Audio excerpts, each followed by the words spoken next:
Mouvement Mobondo est commis rébellion Mobondo. Suspension et route nationale numéro 17. Batouba Kimi Susu Bamboka na bango.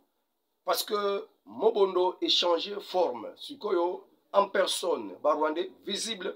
Nakati ya ba groupe ba Mobondo. Bafar de Sebakouf. Goma appelle il y a 2 jours, il y a ville morte et pas il y a mouvement citoyen. Sivar, collectif, il y a des victimes, il y a des agressions. Ils sont à Rwanda, ils sont à l'Est, il y a la République démocratique du Congo. Ils ont interpellé ces pays à Talamakambia Nanga parce qu'il y a des Batu. Parti politique, pour la Rwanda, RNC, Basengi, assistance à président Félix Sekedi, Asunga Bango, Batia démocratie na kati ya Rwanda, et kozala pepe kobanda kozala na collaboration malamu. Marie-José Ifoku a félicité le président, pe asengie, asemboli liboko na ye, et pa ya ba opposant, basala na bango elongo. Kosenga moko, bosenga wana, ezape kaka ya mutu oyo wabengi Theodore Ngoi pe Muzito. Toyebi que États-Unis aza moins hypocrite na ba déclaration na ye. To ko rappeler susu yango mokola lelo ba déclaration hypocrite ya États-Unis sur la République démocratique du Congo na nzela ya ambassadeur na bango oba oaza na kati ya Kinshasa. Merci Nabino Nyonso balandi ya chaîne Mwana Congo José, télévision 4x4.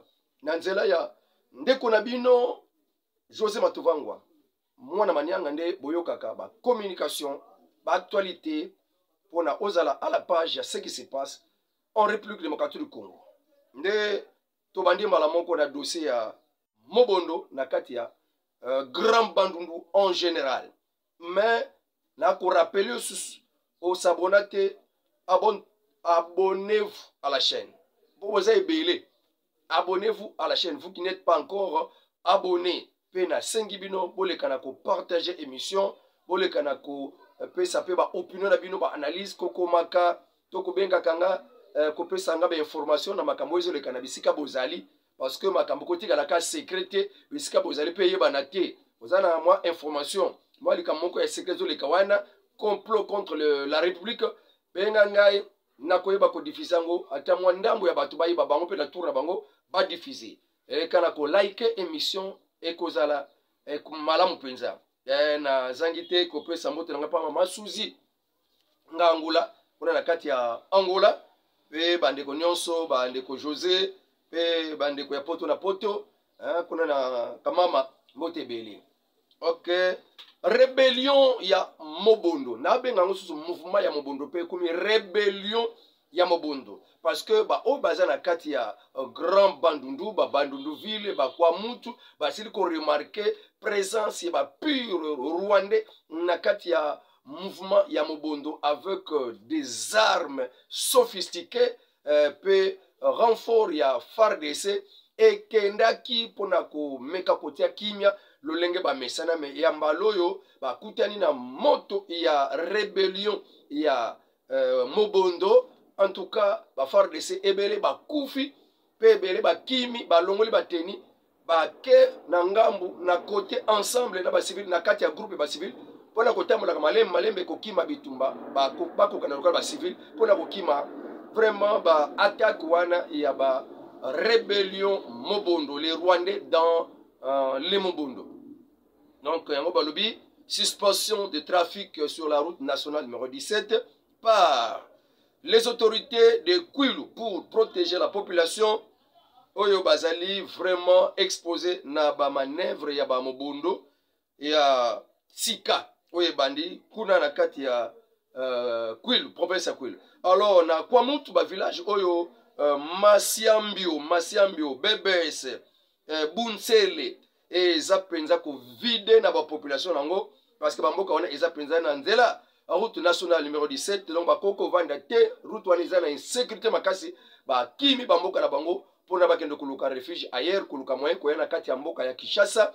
Donc eyobangisa déjà que soki ekomi bongo na kati ya kwa mutu rébellion déjà ya AFC ekomi déjà wana rébellion déjà ya Nanga ekomi déjà na Grand Bandundu, alors ce n'est plus une chose à côté la kaka ndengwana ndenge to bande côté lango. Donc il faut maintenant mobilisation générale.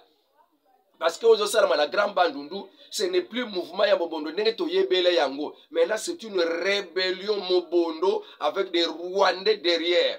Mais va utiliser pe quand même bana mboka wana baza elongo na bango, mais ba Rwandais bien armés baza derrière. Donc wana témoignage utaki kuna téléphone nanga mususu ona tiela ka ba audio eza na charge te nde na lingaki penza na tiela bino ndenge ba témoignage ya bato baza kuna bazolo ba moni makambu vraiment yeux à zeboui. Donc eloko wana ça fait une semaine que ba komi komona vraiment mouvement wana esalami reprise ya ba attaque wana esalami ezobangisa population kobanga parce que eza porte ya Kinshasa esengeli vraiment population congolaise tozala bien outillé kopesa ba information ba secret sika nyonso makambo pasi ezali secret moko omoni mouvement moko ya suspect kuna bandeko na biso ya Grand Bandundu esengeli vraiment ko yebisaka ko benga nga na numéro nazoko pesa plus 243 89 92 51 866 wana na numéro wana WhatsApp nanga ko benga pesa information ce qui se passe sur terrain na kati ya kwa mutu pe na kati ya Kwilu donc Maindombe na Kwilu pona information ya Mobondo. Donc ba militaire belé batina ki bango pour bakende ko pacifier côté wana. En tout cas ba yebaki na nuté bakanisa ka Mobondo kaka na ndenge ya kala bakende ki na mwa ba arme bakela ki na ngome ils étaient impuissants devant le Rwandais au bazakuna na kati ya rebelle wana. Donc belé ba kufi bande ko na biso FARDC pe belé ba kimi bipai na bipai ba musu ba longoli teni ba komi ba civil côté ambola kama kolo pona kokima esika ya kokende kozula refuge. Alors ils ont pris fuite et se sont mêlés aux habitants et ils font pied pour Kinshasa. La situation est réellement chaotique dans cette région. Et Yango Balobi. Alors, l'information, je crois que l'Okwana ba ndeko ba konzi papa président Félix Tshisekedi nyon soane sikozo sala mapona ko sala que ozama kokite ya ko ba ko gouverner opona bango net yo zo gouverner na mondenge na défi. Alors esengeli ba meka koningisa yo nanu. C'est pour cette raison que toutes les batteries et ba na kozala en marche pour na ko sécuriser mboka Kinshasa pe mboka République démocratique Congo bimba na rébellion o ebandeli biso na porte ya Kinshasa. Les Rwandais visibles ba militaire ya renfort ba kende kuna ba palangani si bango ba mwangani ba panzani musu ba kufi kuna parce que il n'avait pas vraiment ba logistique esengeli pour na ko affronter bango. Donc esengeli kotinda ba militaire mususu na ndenge penza ke ba kebi tumba ba ke penza ko bundisa ba rebelle o bazana minduki oyo moderne ndenge ya ba M23 bazala kanango. Alors na kati ya Goma appel à 2 journées de ville morte ba mouvement citoyen dirigé par Katumbi o bazala ka sourdoyer na ba mbongo ya epa Katumbi. Ils sont manipulés pour na koleka na ko bengisa 2 journées ya ba ville morte ko contester ba résident oyo seni asil ko pese bimisi le président Félix Tshisekedi comme gagnant provisoire. Alors bango ba sengi que ba sala 2 journées ezo banda mokula lelo le 3 ti lobi le 4 ne ba kosala journée morte débité ba senga ki ba tunyoso ba moto ba boutique ba vanda pour na ko contester contre ba résident et puis eza ya soukate mais ba misala musu donc ba acte mususu et ko landa ka pona ko prouver mécontentement na bango pona résultat. Alors voilà ils ba manipulation politicienne parce que la population bango ne bazawana baza na posa paix mais ba côté la bango pona ko luka boye. Le président Félix Tshisekedi a tout fait pour que Kivu wana et ben na stabilité au bazalango par rapport à les rébellions pe mboka et kabamaki et pas ya Kabila avec la complicité ya ba occidentaux. Mais mutaye na souci que abongisa mais il y a des gens qui veulent influencer Parce que la campagne, on a salam pia Kanagoma. Mais il y a des mouvements citoyens, un mouvement où il y a Congolais, les leaders là-bas. Banana bango peut avoir des marches wanati. Au bazoli n'a pas projeté. Après 2 journées, il y a ville morte. Bon, ton côté là, ceux qui peuple à Goma, bako ndi mabilo kwane buzoba wane. Alors bango balobi que il faut vraiment bato à Goma ba se mêler na bango, balanda bango na kati ba mouvement ko bazo sala, pona ko kelemela bato balingi bazwa bokonzi na makasi. Alors babengisi population à Goma, bazala conscientiser, bazala bazwa conscience. Donc en français, ils appellent la Cour constitutionnelle à ne pas valider le résultat de la CENI. Exhortent le peuple congolais habitant de Goma à adopter une conscience collective à revendiquer l'article 64. Le pays voisin, il y a RDC, de ne pas collaborer avec le nouveau régime de Tshisekedi. Makamuda bango basili koloba ba tintin ba bizengi bazana vision te. Donc bandoki moko boya mboka qui n'ont rien à voir bazui ba mbongo ces gens là-bas ba vimbisa mabumu bana souci mboka te balingi mboka te kama et bazoko kosama na article 64. Qu'a dit l'article 64? Élection yango to lekisi et papa Kadi malobi que je vais vous prouver bureau par bureau de vote na ko l'accès par résultat pour nous prouver que le président Félix Tshisekedi a réussi. Mais vous dites que vous avez réussi. Même Fayoulou qui a été 3e avec 5%. Mais Azoko s'est proclamé qu'il a réussi. On lui a volé. C'est quelle bêtise ça, hein? C'est pour dire qu'il y a un esprit qui le fait parler. Jamais mon 5%. Abi m'appelle la télévision. On m'a volé. Alors il faut vérité des urnes et salam. Bana bolo bajela ba campagne toko ndimate sikoyo mutu moko aya ko yiba biso ba électorat na biso. Il le disait déjà. Mais qu'est-ce qui prouve que na tango yosa la campagne ozo panza déjà message wana tongo yeba ki na yo ke ko soite alors ndé ko mema siko batu batambola. Donc tu préparais déjà les gens ya ko tambola parce que tu le disais déjà na ba campagne katumbe banol ba yambalo toko permettre te mutu moko aya ko yiba biso. Nana ko bibino c'est boyeba ki ke boko sona bino te siko bo préparer ki batu bakende na terrain pour na ko kosa na article 64. C'est vous qui voulez prendre le pays na katia otage ya ko yeba ko zo bo konzi na makasi parce que les élections et l'équipe pacifiquement et vous avez influencé que ba désordre des là-bas et si kana bisika pour na ezwa bo zo ngolo kola ba instrument la bino bo démontrer pas ba mindele na bino que non tala désordre des qui na katia ba élection était chaotique mais organisé par vous-même. Alors, kuna toleki un peu pour le mouvement citoyen, vraiment, peuple à Goma, soyez éveillés et de ne pas céder à la manipulation. Mouvement citoyen, vous le savez déjà, que ce sont des mouvements qui sont payés par Katumbi. Ce sont des mouvements qui sont à la merci de Katumbi. Vous voyez bien déjà. Et quand vous obéissez à ça, vous obéissez directement au M23. Parce que le M23 c'est Katumbi, Katumbi c'est le M23. Vous obéissez à Nanga. Parce que Nanga c'est Katumbi, Nanga c'est Bertrand Bissimo. Alors, Sevar, ONGD, un collectif de victimes de l'agression rwandaise.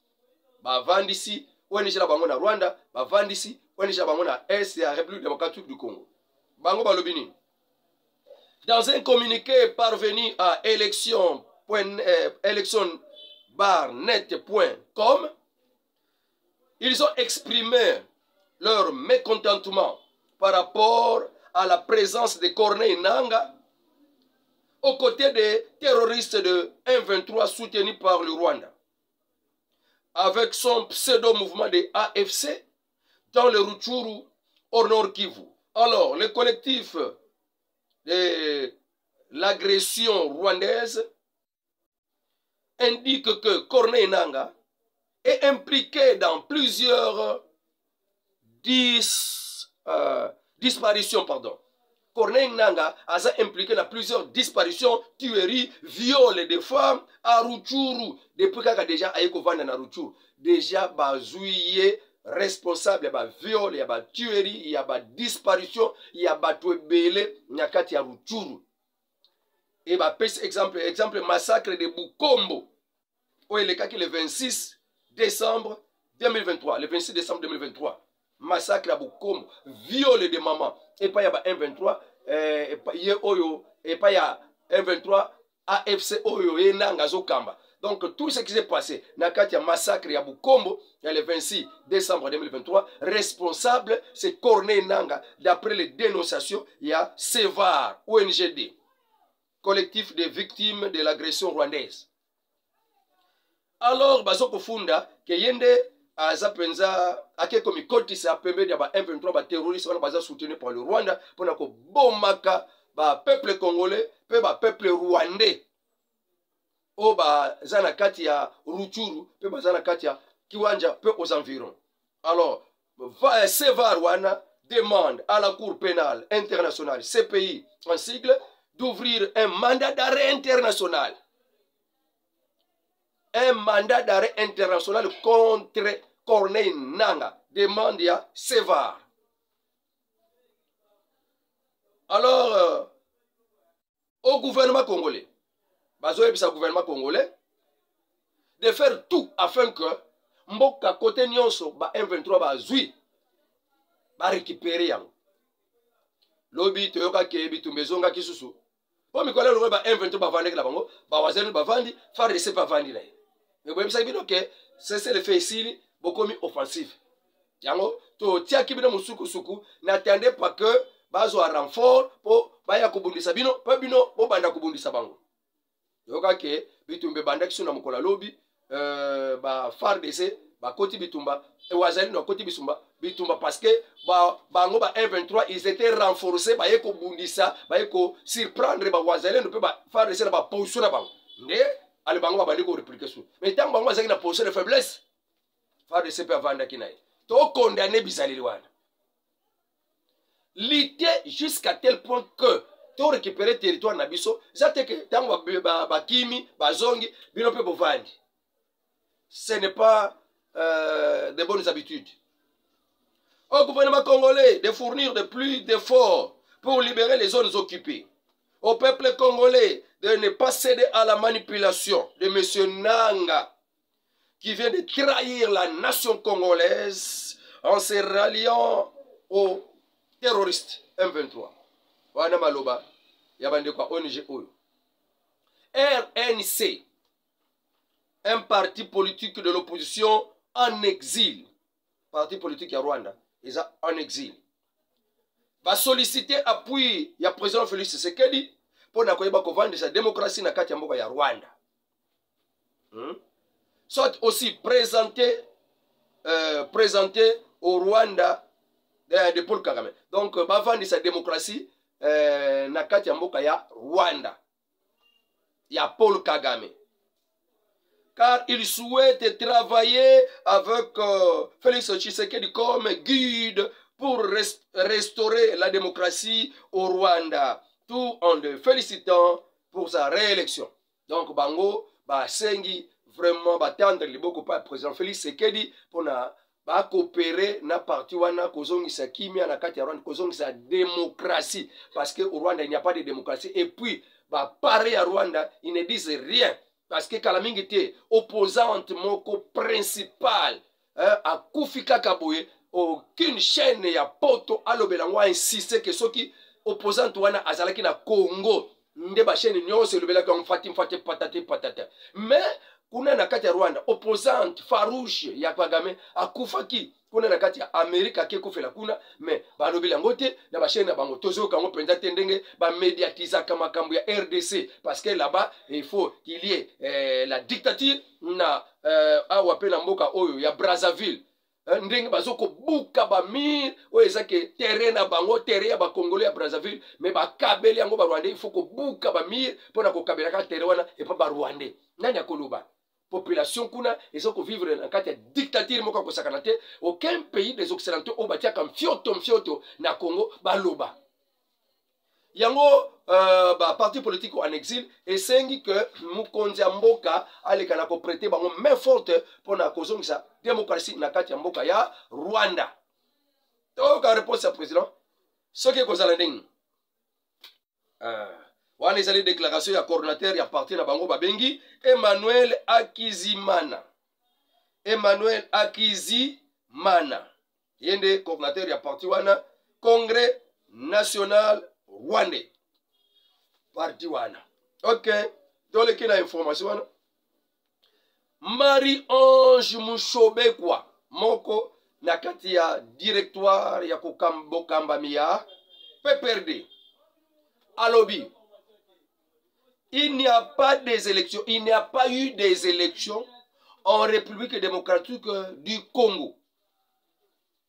Hein? Alors, ba résident se kobima kuna, ba kotika la jamais kondimango. Il n'y a pas eu des élections en République démocratique du Congo. Et donc, quel que soit les gagnants à tous les scrutins, à toutes les élections, tous les scrutins, toutes les élections, n'a échéance union, nous ne les reconnaîtrons pas. Nengazoloba. Nazongela.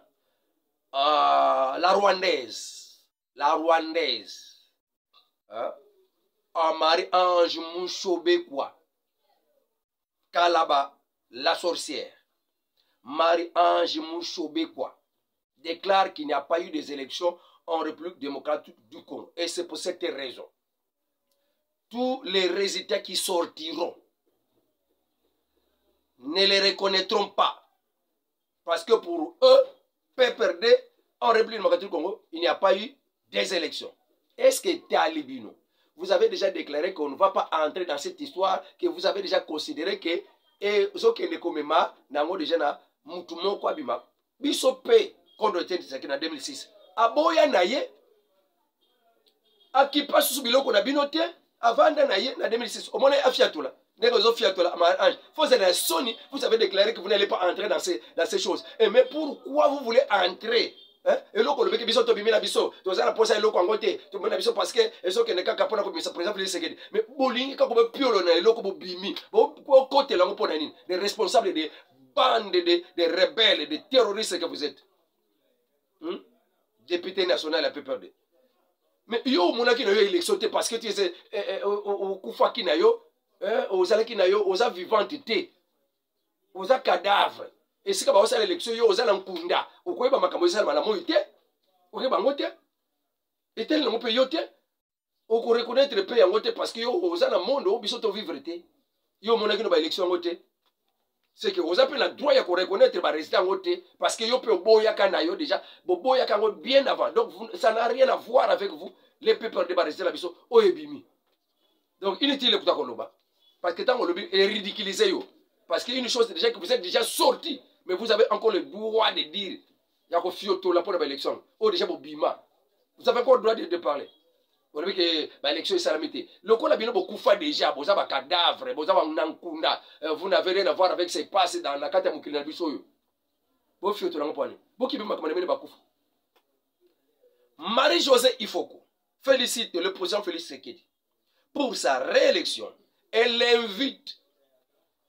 Marie-Josée Ifoko invite le président Félix Tshisekedi à dépasser tout clivage politique au nom de la cohésion nationale. Alors, Marie-Josée Ifoko demande au président Félix Tshisekedi une cohésion nationale dans son équipe gouvernementale. Donc, à dépasser le clivage politique, Bato Oyo, Bazananga Moussoupe, attendre Bango Liboko, Basara na Bango na gouvernement Oyo, Azobongsa. Makaniswana, Ezalaki Langope, moi makansi ya langage ya Muzito to la nango o comprendre que pe Muzito azaika na langage wana. Muzito dit ceci. Le président Félix Tshisekedi je félicite la réélection du président Félix Tshisekedi. Et Muzito a souligné l'importance de l'unité nationale dans notre pays, la République démocratique du Congo, et encourage une collaboration constructive pour le bien-être et le progrès du pays. Azosenga, unité nationale, collaboration constructive pour le bien-être et le progrès du pays. Yepe na kolanda langage na ye, asenga kaka, attendre beaucoup, pa mukonjamboka, pona, abenga bango, ko travailler ensemble. Oyoka kala mingi te devos kitoko kosenga transition ya 15 mois, kaka pona, kosala pona aoba bongisa élection. Ezala pona ko bongisa élection te ba na posa musala.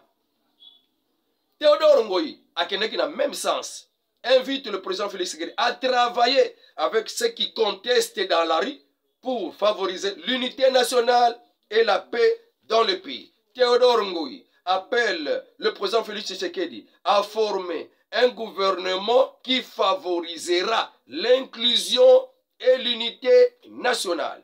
Wana ezane ba proposition na bango. Donc on a déjà ba désordre so bazotia pour la posa va gouverner. Bon, pour la unité nationale, le président Félix Tshisekedi a déjà élu. Est-ce qu'à Kondima a maboko bazotandrier? Hein, bazotandrier les maboko. Président Félix Tshisekedi a Kondima yango, toi Kondima yango te. Denis Kadima brandit des preuves irréfutables de la réélection du président Félix Tshisekedi en donnant le résultat bureau de vote par bureau de vote. Azumokan, il y a coupé ça. Résultat par bureau de vote par bureau de vote pour confirmer réélection. Il y a président Félix Tshisekedi qui demande l'annulation des résultats parce que étant dit qu'il n'y a pas irrégularité pour la Fayoulou, basel article 64 pour la Fayoulou, que le président Félix Tshisekedi ne pas.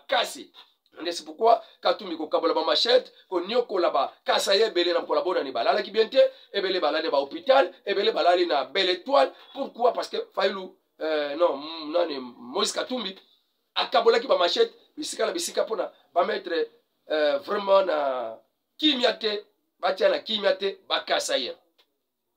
Ndena ngwana États-Unis asalaki ma message moko ototanga ki mukola lobby États-Unis a sali loko la moi ko bombama na ko azo rejeté na yeba résultat wana mais a sali moi ko bombama et les États-Unis d'Amérique ont aussi réagi sauf que la réaction des États-Unis amène des équivoques dans les têtes des Congolais. Les États-Unis disent prendre note des résultats provisoires donnés par la CENI. Nous sommes conscients que plusieurs candidats de l'opposition refusent d'accepter le résultat provisoire proclamé par la CENI.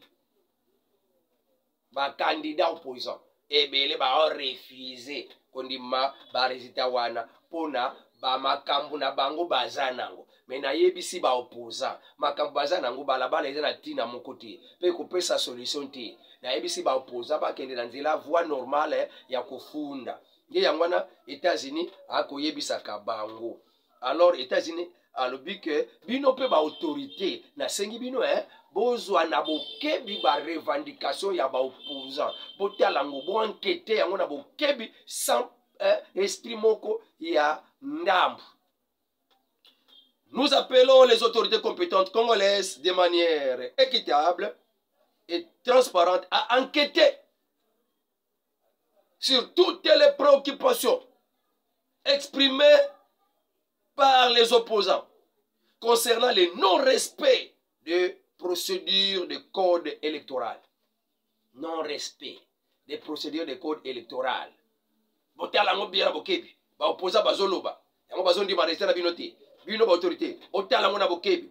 Non-respect. Quand tu votes jour mon côté, tu as voté deuxième jour, tu as voté troisième jour, on a non-respect, il y a code électoral. Mais là, on est tindi bongo. Il fallait pas y ça avant. Tu peux savoir une semaine, bon, ça bien. Mais ils allaient qui? Voilà, le bakata seconde, mon qu'on est caté. Donc, bino bozal qui incompréhensible, intolérable, intransigeant. Donc, à l'état où je suis fallait y ça. Oh, ben, vraiment, démo bandoki. Bino penza bozo kolinga opesa moto pe mboka moya kongeza bino te Fayulu Katumbi isa bino te Dieu vous en tiendra responsable ata bino te ata bana na bino bako souter bako subir ce côté azina zo ba tenir compte biloko wana et un non respect ne bo voter des jours ne bo voter la loi électorale bino il bon voter alors il faut qu'on ait les élections ba côté no so ba voter qui des tours ba voter qui le deuxième jour ba voter le troisième jour. Alors, il va bon, ceux qui vont voter, deuxième jour, va voter un jour, tu votes, ceux qui peuvent se mettre 2 jours, et voter, va voter, monsieur, va voter le troisième jour, et ça m'a fait, loi électorale, il faut qu'on ait l'élection. Il y a aussi d'autres allégations de fraude et de violence qui se sont passées. Fraude, Katumbi est moko a fraudé. Il y a aussi que le Katumbi a fraudé, alors il faut qu'on ait l'élection. Le cas de la violence, c'est ça, et c'est une idée qui a organisé en gros. Bango moko bakatumbi ba influencer batu allez biloko yere tala bobuka osala mabe ba député provinciaux ba député nationaux musu ba yezoya na ba fraude na bango bazo beta bango c'est ni mutatindi bango so biloko na salami ale faute ya seni il faut qu'on ait l'élection. États-Unis paix. Puis là, on vote, c'est un coup des gens qui étaient cadavérés dans la Covid. Mais on les a vus, Zaki, na kati ya liste répertoriée, tout va voter Biden. On a annulé les élections. Les États-Unis, tu n'as rien à voir à dire, tu n'as rien à dire dans l'élection parce que bino ba irrégularité moko ya grave sous le cas. Que ceux qui ba irrégularité on est à la Congo, ne bokolo baka ke banilé yango. Batu ba kufa na COVID-19, n'état élection ya Biden. Ba kombo da bango ezala qui c'était comme déjà ba voter Biden. Mais déjà cadavre, ba kufa, ba nankunda, ba voter na nankunda. Irrégularité ro bomone ngo pété. Et bon on a droit ko fioto la pour la élection Congo démocratique. Hein?